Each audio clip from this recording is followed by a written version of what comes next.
Hello friends, मैं doctor Sumita Sofat बांझपन विशेषज्ञ अपने यूट्यूब चैनल में आपका स्वागत करती हूँ। आज हम बात करेंगे कि टेस्ट ट्यूब बेबी क्या होता है, हम टेस्ट ट्यूब बेबी का कामयाबी दर कैसे बढ़ा सकते हैं और एक बेऔलाद जोड़े को कैसे सिलेक्ट करना चाहिए कि वो कौन से सेंटर में जाए ताकि उसका इलाज बढ़िया हो। सबसे पहले हम बात करेंगे टेस्ट ट्यूब बेबी किन पेशेंट्स में किया जाता है। जो बांझपन की समस्या है आदमियों में भी हो सकती है और औरतों में भी हो सकती है।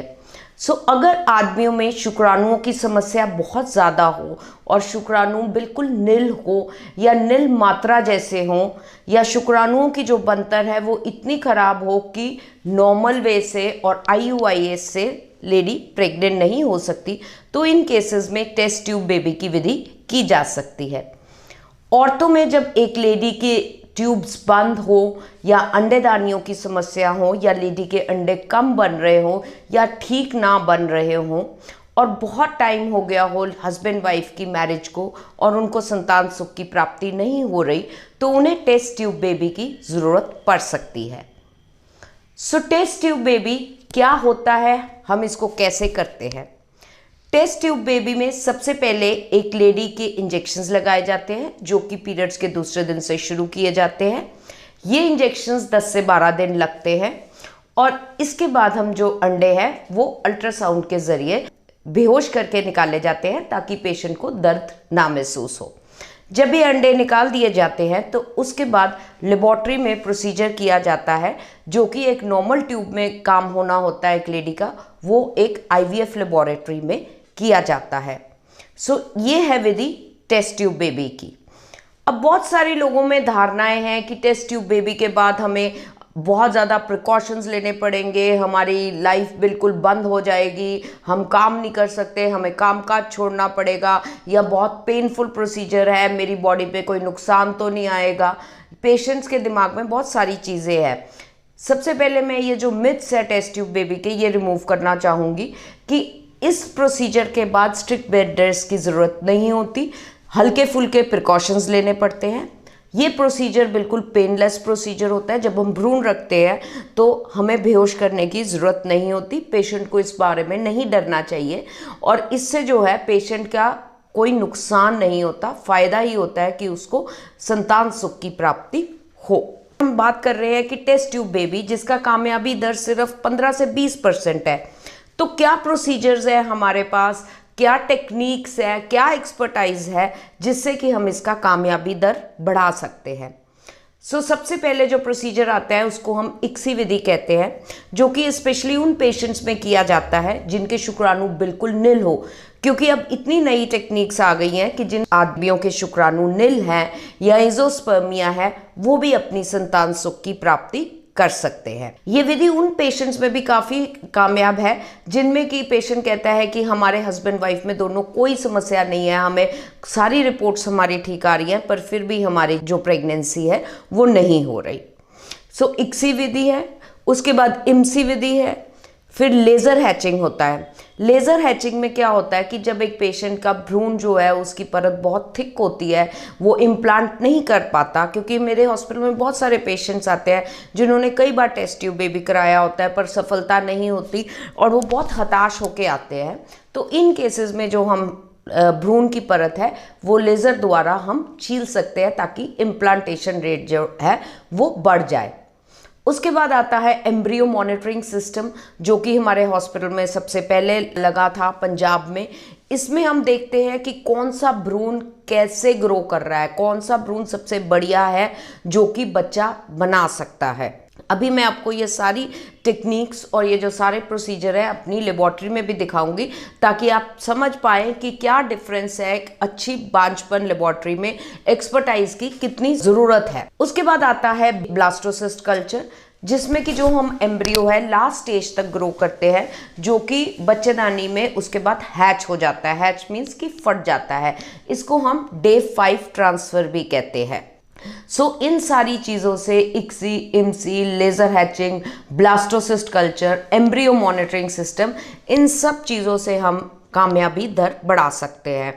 हमारे हॉस्पिटल में मशीन है जिसको हम कासा मशीन कहते हैं, जिसमें कि हम एक शुक्राणु को कई गुना, कई 1000 टाइम्स मैग्नीफाई करके देख सकते हैं कि वो शुक्राणु की बनतर कैसे है, वो शुक्राणु बच्चा पैदा करने के काबिल है कि नहीं है। सो हम वही शुक्राणु लेते हैं जिनसे भ्रूण बने और आगे जाके वो प्रेगनेंसी में सफलता पेशेंट को मिले। सो ये सारी चीज़ें हैं जिससे हम कामयाबी दर बढ़ा सकते हैं। उसके बाद हमारे हॉस्पिटल में क्रायो फ्रीजिंग टेक्निक की भी फैसिलिटी अवेलेबल है। जैसे एक पेशेंट है, अगर उसके एक्स्ट्रा भ्रूण बन गए हैं, अगर उसके 6 भ्रूण बने हैं या 8 भ्रूण बने हैं, तो हम वो जो भ्रूण है वो एक्स्ट्रा फ्रीज कर सकते हैं। अगर किसी तरह से भी पेशेंट का वो साइकिल फेल हो जाए या उसको कामयाबी ना मिले, तो नेक्स्ट साइकिल के लिए वो भ्रूण यूज़ किए जाते हैं। इसमें जो पेशेंट का फाइनेंशियल स्ट्रेस है, फिजिकल स्ट्रेस है और इमोशनल ट्रॉमा है वो काफ़ी कम हो सकता है। और साथ साथ अगर पेशेंट को फर्स्ट बेबी आईवीएफ से हो गया है, तो ये जो भ्रूण है वो सक्सेस हो गया, तो ये भ्रूण हम सेकेंड प्रेगनेंसी के लिए भी फ्रीज कर सकते हैं अगर हमें पेशेंट इजाज़त दे। सो आइए अब हम चलते हैं अपनी लेबोरेटरी में और आपको दिखाते हैं कि क्या नई टेक्निक्स आ गई है जिनसे हम आईवीएफ का कामयाबी दर बढ़ा सकते हैं।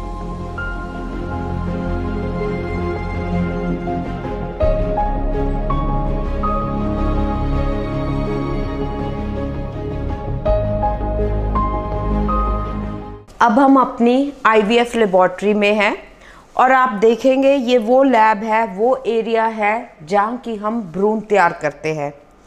तो सबसे पहले मैं बताना चाहूँगी कि ये लेबोरेटरी की क्या खासियत है जो कि आम लेबोरेटरीज से बहुत डिफरेंट है, जिससे कि हम इसका जो भी प्रोसीजर कर रहे हैं उसका कामयाबी दर कैसे बढ़ा सकते हैं।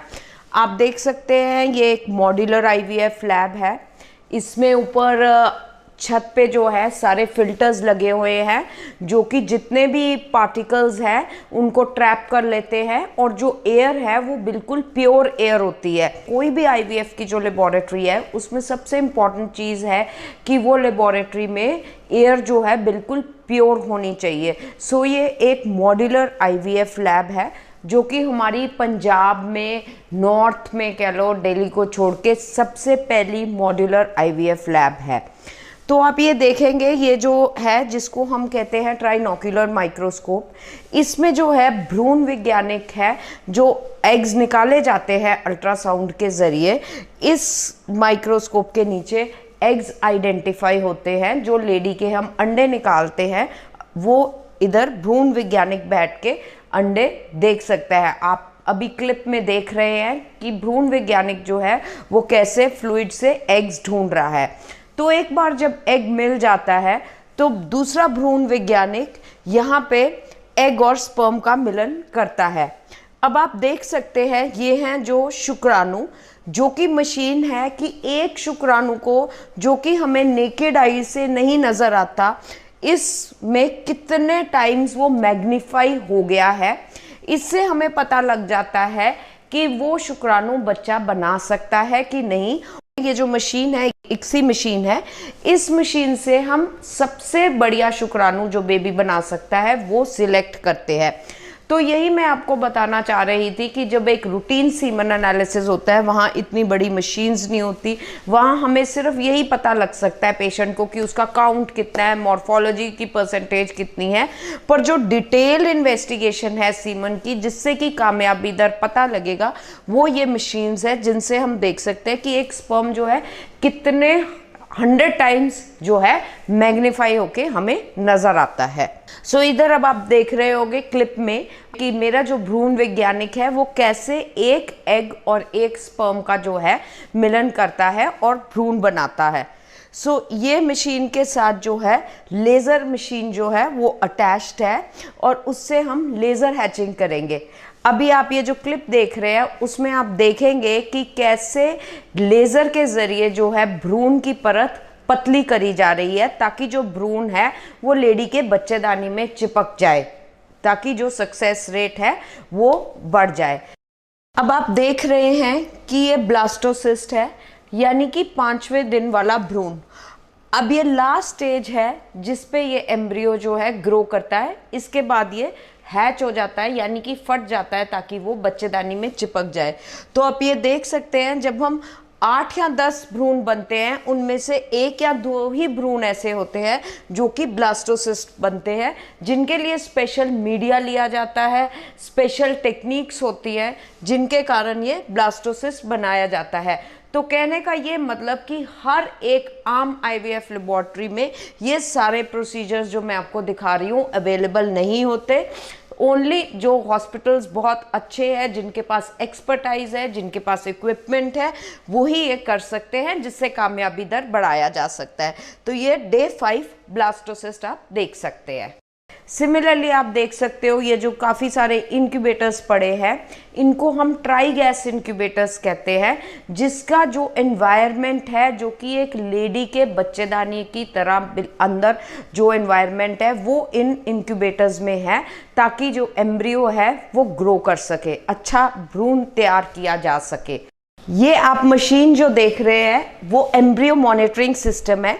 ये सिस्टम हमने पंजाब में फर्स्ट टाइम यहाँ लगाया है, जिससे कि आप देख सकते हैं हम एक एक भ्रूण को देख रहे हैं कि वो कैसे ग्रो कर रहा है, कैसे डिवाइड कर रहा है। सो इसके ज़रिए जो हम हैं टेस्ट ट्यूब बेबी का कामयाबी दर बढ़ा सकते हैं। जो भ्रूण सबसे अच्छा ग्रो कर रहा है हम वो सिलेक्ट करेंगे। आप देख रहे हैं जो पहले नंबर पे भ्रूण है वो इतना अच्छा नहीं ग्रो कर रहा, पर जो ये छठे नंबर पे भ्रूण है वो ज़्यादा अच्छा डिवाइड कर रहा है। तो ऐसा ही भ्रूण हम सिलेक्ट करके बच्चेदानी के अंदर रखेंगे, जिससे कि प्रेगनेंसी हो सके। अब आप देख सकते हैं ये जो वर्क स्टेशन है, इस पे हम भ्रूण एम्ब्रियो यानी कि इस कैथेटर में लोड करते हैं। अब इसमें हम कामयाबी दर कैसे बढ़ा सकते हैं? जो एम्ब्रियो हमने यहाँ पे लोड करना है माइक्रोस्कोप में, साथ ही ये विद इन 1 मिनट भ्रूण जो है बच्चेदानी में रखना पड़ता है। अगर इसमें ज़्यादा समय लग जाता है तो जो आईवीएफ या टेस्ट ट्यूब बेबी का कामयाबी दर है वो कम हो जाता है। तो यहीं से जो है हम भ्रूण वैज्ञानिक या जो गायनेकोलॉजिस्ट है, यानी कि मैं यहाँ से एम्ब्रियो लोड करके सीधा ये जो हमारा एम्ब्रियो ट्रांसफ़र रूम है इसमें हम एम्ब्रियो ट्रांसफ़र करते हैं। सो जो डिस्टेंस है वो सारा कम हो जाता है और विद इन 1 मिनट भ्रूण जो है लेबोरेटरी से लेडी की बच्चेदानी में रखा जाता है ताकि वो आगे ग्रो करे। अब आप देख रहे हैं ये हमारी जो है फ्रीजिंग लैब है। आप इतने सारे कंटेनर्स देख रहे हैं जिनमें जो हम हैं एम्ब्रियो यानी कि भ्रूण जो है, एक्स्ट्रा भ्रूण जो पेशेंट के बच जाते हैं वो फ्रीज किए जाते हैं। आप ये देख सकते हैं ये -196 डिग्री टेम्परेचर में रखे जाते हैं और ये अनगिनत समय के लिए फ्रीज किए जाते हैं। सो जिन हॉस्पिटल्स में फ्रीजिंग की फैसिलिटी है, मैंने जैसे कहा कि अगर किसी पेशेंट का भी एक्स्ट्रा एम्ब्रियो बन जाते हैं, एक्स्ट्रा भ्रूण बन जाते हैं, तो वो अनगिनत समय के लिए फ्रीज किए जाते हैं, ताकि जब भी चाहे बेबी, अगर पेशेंट प्रेग्नेंट भी हो गया है फर्स्ट टाइम पे, तो वो अपना सेकेंड बेबी ऐसे करवा सकता है, उसको सारा प्रोसीजर दोबारा कराने की ज़रूरत नहीं है। साथ ही आप देखेंगे कि यहाँ पे जो है सीमन भी है जो वो फ्रीज है। कई हस्बैंड्स जो सैंपल्स नहीं दे सकते या जिनको प्रॉब्लम आती है, जो बाहर रहते हैं, जो आर्मी में हैं, वो अपना सीमन दे के जा सकते हैं और फिर ये सीमन जो है अनगिनत समय के लिए भी फ्रीज किया जा सकता है। सो ये है फ्रीजिंग की फैसिलिटी जो हमारे हॉस्पिटल में अवेलेबल है, जिसका लाभ पेशेंट्स उठा सकते हैं। अब आप देख सकते हैं ये स्पेशल मशीन है जिसको हम कासा मशीन कहते हैं। आपको देखने में तो ये बहुत सिंपल माइक्रोस्कोप लगेगा, पर ये जो एक स्पर्म है उसको कितने टाइम मैग्नीफाई कर सकता है आप इस मॉनिटर पे देख सकते हैं। और ये स्पर्म का जो है बताएगा कि कौन सा स्पर्म ठीक प्रेगनेंसी कर सकता है कि नहीं। अभी आप यहाँ पे देख रहे हैं कि ये स्पर्म का पाथ दिखा रहा है पूरा। आप देख रहे हैं ये जो ग्रीन कलर के आपको स्पर्म्स दिख रहे हैं वो अच्छे स्पर्म्स हैं प्रेगनेंसी करने वाले, बाकी जो स्पर्म्स है वो प्रेगनेंसी नहीं कर पाएंगे।